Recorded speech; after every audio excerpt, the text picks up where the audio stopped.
ಮೊಟ್ಟೆ ತಿನ್ನೋರಿಗೆ good news ಇಲ್ಲಿದೆ ಕೇಳಿ. ಇಲ್ಲಿ ತನಕ ಭಯದಲ್ಲಿದ್ರೆ ಒಂದು 15-20 ದಿನದಿಂದ ಮೊಟ್ಟೆ ತಿಂದ್ರೆ ಕ್ಯಾನ್ಸರ್ ಬರುತ್ತಂತೆ ಅನ್ನುವ ಸುದ್ದಿಯಿಂದ ಅಲ್ವಾ. ಸೊ ಕ್ಯಾನ್ಸರ್ ಬರುತ್ತೆ ಅನ್ನೋ ಭಯ ಇದ್ರೆ ಈ ಸುದ್ದಿ ನೀವು ನೋಡಬೇಕು. ಮೊಟ್ಟೆ ಪ್ರಿಯರಿಗೆ ಕೇಂದ್ರ ಇಲಾಖೆ ಇದೀಗ ಗುಡ್ ನ್ಯೂಸ್ ಕೊಟ್ಟಿದೆ. ಕೋಳಿ ಮಟ್ಟಿಯಲ್ಲಿ ಕ್ಯಾನ್ಸರ್ ಬರುತ್ತೆ ಅನ್ನುವ ಅಂಶ ಇದೆ ಅನ್ನುವ ವಿಚಾರಕ್ಕೆ ಸಂಬಂಧಪಟ್ಟಂತೆ ಮೊಟ್ಟೆ ತಿಂದ್ರೆ ಕ್ಯಾನ್ಸರ್ ಅಪಾಯ ಇಲ್ಲವೇ ಇಲ್ಲ.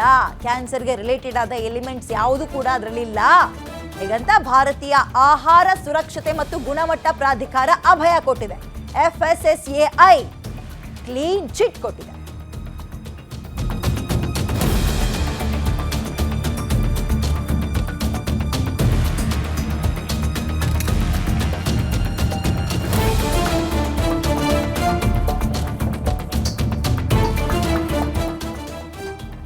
ಪರ್ಟಿಕ್ಯುಲರ್ ಆಗಿ ಕೆಲ ಬ್ರ್ಯಾಂಡೆಡ್ ಅಂದ್ರೆ ಈಗ ಬ್ರ್ಯಾಂಡ್ಗಳಿದ್ವಲ್ಲ, ಆ ಬ್ರ್ಯಾಂಡ್ನ ಮೊಟ್ಟೆಗಳಲ್ಲಿ ಕ್ಯಾನ್ಸರ್ ಕಾರಕ ಎಲಿಮೆಂಟ್ಸ್ ಅಥವಾ ಅಂಶಗಳು ಇತ್ತು ಅನ್ನುವ ಗಾಸಿಪ್ ಓಡಾಡ್ತಾ ಇತ್ತು. ಈ ಹಿನ್ನೆಲೆಯಲ್ಲಿ ಮೊಟ್ಟೆಗಳ ಪರೀಕ್ಷೆಯನ್ನ ಸರಣಿಯಾಗಿ ನಡೆಸಿದೆ FSSAI ಅಂತ ಹೇಳಲಾಗ್ತಾ ಇದೆ.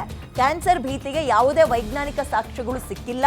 ಎಗೋಸ್ ಅನ್ನುವ ಕಂಪನಿಯ ಮೊಟ್ಟೆಗಳಲ್ಲಿ ಕ್ಯಾನ್ಸರ್ ಕಾರಕ ಅಂಶ ಇರುವ ಆರೋಪ ಕೇಳಿಬಂದಿತ್ತು.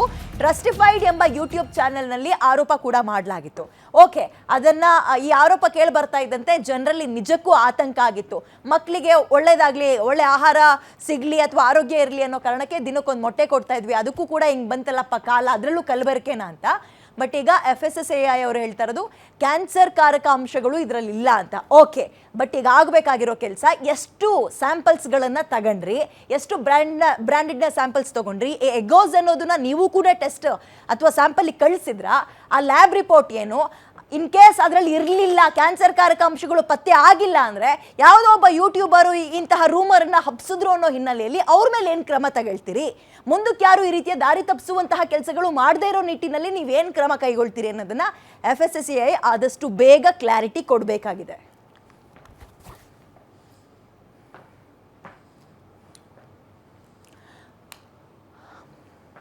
ಓಕೆ, ಇದ್ರ ಬಗ್ಗೆ ಮೋರ್ ಡೀಟೇಲ್ಸ್ ನಮ್ಮ metro bureau prime colleague Ullas details ನೀಡ್ತಾರೆ. ಉಲ್ಲಾಸ್, ಈಗ FSSAI ಕೊಡ್ತಾ ಇರೋದು ಕ್ಲೀನ್ ಚಿಟ್, ಮೊಟ್ಟೆಯಲ್ಲಿ ಯಾವುದೇ ರೀತಿಯ ಕ್ಯಾನ್ಸರ್ ರೀತಿಯ ಎಲಿಮೆಂಟ್ಸ್ ಇಲ್ಲ ಅಂತ. ಫೈನ್, ಎಷ್ಟು ರೀತಿಯ ಸ್ಯಾಂಪಲ್ಸ್ಗಳನ್ನು ಟೆಸ್ಟಿಗೆ ಒಳಪಡಿಸಿದ್ರು? ಆ್ಯಂಡ್ ಒಂದು ಯೂಟ್ಯೂಬ್ ಇದನ್ನ ಟೆಸ್ಟಿಗೆ ಒಳಪಡಿಸಿ ಲ್ಯಾಬಿಗೆ ಕಳಿಸಿ ಇಂತಹದ್ದೊಂದು ಕ್ಯಾನ್ಸರ್ ಕಾರಕ ಅಂಶ ಇದೆ ಅಂತ ಹೇಳಿದ್ರಲ್ಲ, ಅದಕ್ಕೆ ರಿಲೇಟೆಡ್ ಆಗಿ ಏನಾದರೂ ಹೇಳಿದಾರಾ? ಎಗೋಸ್ ಕಂಪನಿಗೆ ಸಂಬಂಧಪಟ್ಟಂತೆ ಏನಾದರೂ ರಿಪೋರ್ಟ್ ಬಂದಿದೆಯಾ? ಡೀಟೇಲ್ಸ್ ಏನು ಸಿಗ್ತಾ ಇದೆ? ವಿದ್ಯಾ, ವೈದ್ಯರು ಹೇಳ್ತಾ ಇದ್ರು ದಿನಕ್ಕೊಂದು ಮೊಟ್ಟೆ ಆರೋಗ್ಯ ತುಂಬುತ್ತೆ, ಅಂದರೆ ಹೊಟ್ಟೆ ತುಂಬುತ್ತೆ ಅನ್ನುವಂಥ ಒಂದು ಮಾತನ್ನು ಹೇಳ್ತಾರೆ. ಅಂದರೆ ವೈದ್ಯರು ಸಹ ಹೇಳ್ತಾ ಇದ್ರು ಮೊಟ್ಟೆಯನ್ನು ತಿನ್ನೋದ್ರಿಂದ ಆರೋಗ್ಯ ವೃದ್ಧಿಸುತ್ತೆ ಅಂತೇಳಿ. ಆದರೆ ಯಾವುದೋ ಒಂದು ಯೂಟ್ಯೂಬ್ ಚಾನಲ್ ಒಂದು ಸುದ್ದಿಯನ್ನು ಪ್ರಸಾರ ಮಾಡ್ತು ಮೊಟ್ಟೆಯಲ್ಲಿ ಕ್ಯಾನ್ಸರ್ ಕಾರಕ ಅಂಶ ಇದೆ ಅನ್ನುವಂಥದ್ದು. ಇದು ಇಡೀ ದೇಶಾದ್ಯಂತ ಕೂಡ ಚರ್ಚೆಗೆ ಕಾರಣ ಆಯಿತು. ತಕ್ಷಣವೇ ಕೇಂದ್ರ ಆರೋಗ್ಯ ಇಲಾಖೆ ದೇಶಾದ್ಯಂತ ಇರುವಂತಹ ಬಹುತೇಕ ಎಲ್ಲ ಕಂಪನಿಗಳ ಮೊಟ್ಟೆಗಳ ಸ್ಯಾಂಪಲನ್ನು ಪಡೆದುಕೊಂಡು ಅದರ ವರದಿಯನ್ನು ತರಿಸುವಂಥ ಕೆಲಸವನ್ನು ಮಾಡ್ತು. ಇದೀಗ ಆ ವರದಿ ಕೇಂದ್ರ ಆರೋಗ್ಯ ಇಲಾಖೆಯ ಕೈ ಸೇರಿರುವಂಥದ್ದು. ದೇಶದಲ್ಲಿ ಸಿಗ್ತಾ ಇರುವಂತಹ ಮೊಟ್ಟೆ ಯಾವುದೇ ರೀತಿಯಾದಂತಹ ಹಾನಿಕಾರಕ ಮೊಟ್ಟೆಗಳಲ್ಲ, ಅವೆಲ್ಲವೂ ಕೂಡ ಸುರಕ್ಷಿತ ಅನ್ನುವಂಥ ಒಂದು ಮಾಹಿತಿಯನ್ನು ಕೂಡ FSSAI ಕೊಟ್ಟಿರುವಂಥದ್ದು. ಪ್ರಮುಖವಾಗಿ ನೈಟ್ರೋಪ್ಯೂರಾನ್ ಅನ್ನುವಂತಹ ಒಂದು ಅಂಶ ಏನಿದೆ, ಅದು ಆಂಟಿಬಯೋಟಿಕ್, ಅದನ್ನು ಕೋಳಿ ಫಾರ್ಮ್ಗಳಲ್ಲಿ ಕೊಡುವಂಥ ಕೆಲಸ ಈ ಹಿಂದೆ ಆಗ್ತಾ ಇತ್ತು. ಅದು ಕೂಡ ಕ್ಯಾನ್ಸರ್ ಕಾರಕಕ್ಕೆ ಒಂದು ಅಂಶ ಅನ್ನುವಂಥದ್ದನ್ನು ಕೂಡ FSSAI ಹೇಳಿರುವಂಥದ್ದು. ಅಂದರೆ ನಾವು ಇಡೀ ದೇಶದಲ್ಲಿ ಈ ಒಂದು ನೈಟ್ರೋಪ್ಯೂರಾನ್ ಅನ್ನುವಂತಹ ಒಂದು ಆಂಟಿಬಯೋಟಿಕ್ ಏನಿದೆ, ಆ ಇಂಜೆಕ್ಟನ್ನು ಕೋಳಿಗಳಿಗೆ ಮಾಡ್ತಾ ಇದ್ರು. ಅದು ಡೇಂಜರ್ ಅನ್ನುವಂತಹ ನಿಟ್ಟಿನಲ್ಲಿ ಕಳೆದ ಹಲವು ವರ್ಷಗಳ ಹಿಂದೆ ನಾವು ಅದನ್ನು ಬ್ಯಾನ್ ಮಾಡಲಾಗಿತ್ತು. ಆದರೆ ಯಾವುದೋ ಒಂದು ಪರ್ಟಿಕ್ಯುಲರ್ ಒಂದು ಯೂಟ್ಯೂಬ್ ಚಾನಲ್ ಈ ರೀತಿಯಾದಂಥ ಒಂದು ಸುಳ್ಳು ಸುದ್ದಿ ಹಬ್ಬಿಸುವಂಥ ಕೆಲಸವನ್ನು ಮಾಡಿದೆ. ಅದಕ್ಕೆ ಯಾರು ಕೂಡ ಕಿವಿಗೊಡುವಂಥ ಅಗತ್ಯ ಇಲ್ಲ. ಈಗ ಸ್ವತಃ ಕೇಂದ್ರ ಆರೋಗ್ಯ ಇಲಾಖೆನೇ ಒಂದು ದೇಶಾದ್ಯಂತ ಮೊಟ್ಟೆಗಳ ಸ್ಯಾಂಪಲ್ ಅನ್ನು ಕಲೆಕ್ಟ್ ಮಾಡಿ ಅದರ ವರದಿಯನ್ನು ತರಿಸಿಕೊಂಡಿದೆ. ಸೊ ದೇಶದಲ್ಲಿ ಸಿಗ್ತಾ ಇರುವಂತಹ ಇನ್ ಕೇಸ್ ಹಾಗಾದ್ರೆ ಎಗೋಸ್ ಅನ್ನೋ ಬ್ರಾಂಡೆಡ್ ಮೊಟ್ಟೆಗಳಲ್ಲಿ ಅಂತಹ ಅಂಶಗಳು ಇಲ್ಲ ಅನ್ನೋದಾದ್ರೆ ಅದ್ರ ಮೇಲೆ ಆರೋಪ ಬರೋ ರೀತಿಯಲ್ಲಿ ಮಾಡಿದ್ರಲ್ಲ ಯೂಟ್ಯೂಬರ್ಗಳು, ಅವ್ರ ವಿರುದ್ಧ ಏನಾದರೂ ಕ್ರಮ ತಗೊಳ್ತಾರಂತ ಅದ್ರ ಬಗ್ಗೆ ಏನಾದರೂ ಮಾತಾಡಿದಾರಾ? ಕ್ಲಾರಿಟಿ ಸಿಕ್ಕಿದ್ಯಾ ಉಲ್ಲಾಸ್?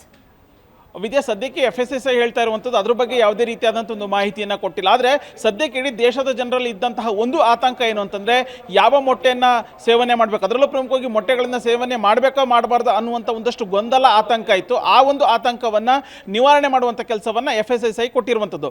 ಸದ್ಯಕ್ಕೆ ಈ ಒಂದು ವರದಿಯನ್ನು ಆಧರಿಸಿ ಈಗ ಕೇಂದ್ರ ಆರೋಗ್ಯ ಇಲಾಖೆಗೆ ವರದಿ ಆಗಿರ್ಬೋದು, ಯಾವ ಯೂಟ್ಯೂಬ್ ಚಾನಲ್ ಈ ಒಂದು ಕುರಿತಂತೆ ಒಂದು ವರದಿಯನ್ನು ಪ್ರಸಾರ ಮಾಡಿತ್ತು, ಅದರ ಸಂಪೂರ್ಣವಾದಂಥ ಒಂದು ವರದಿಯನ್ನು ಕೇಂದ್ರ ಆರೋಗ್ಯ ಇಲಾಖೆಗೆ ಕೊಡುವಂಥ ಕೆಲಸವನ್ನು FSSAI ಮಾಡಿರುವಂಥದ್ದು. ಅನ್ನುವಂಥದ್ದು. ಅಂದ್ರೆ ಆ ಒಂದು ವರದಿಯ ಆಧಾರದ ಮೇಲೆ ಕೇಂದ್ರ ಆರೋಗ್ಯ ಇಲಾಖೆ ಆ ಯೂಟ್ಯೂಬ್ ಚಾನಲ್ ಆಗಿರ್ಬೋದು ಅಥವಾ ಒಂದು ಕಂಪನಿಯ ವಿರುದ್ಧ ಯಾವ ರೀತಿಯಾದಂಥ ಒಂದು ಕ್ರಮವನ್ನು ಕೈಗೊಳ್ಳುತ್ತೆ ಅನ್ನುವಂಥದ್ದನ್ನ ಕಾದ್ ನೋಡಬೇಕು Vidya. Anyway thank you less ಡೀಟೇಲ್ಸ್ಗೆ. ದಿನಕ್ಕೆ ಒಂದು ಮೊಟ್ಟೆ ತುಂಬುವುದು ಹೊಟ್ಟೆ ಅಂತ ಡಾಕ್ಟರ್ಗಳು ಹೇಳೋದು.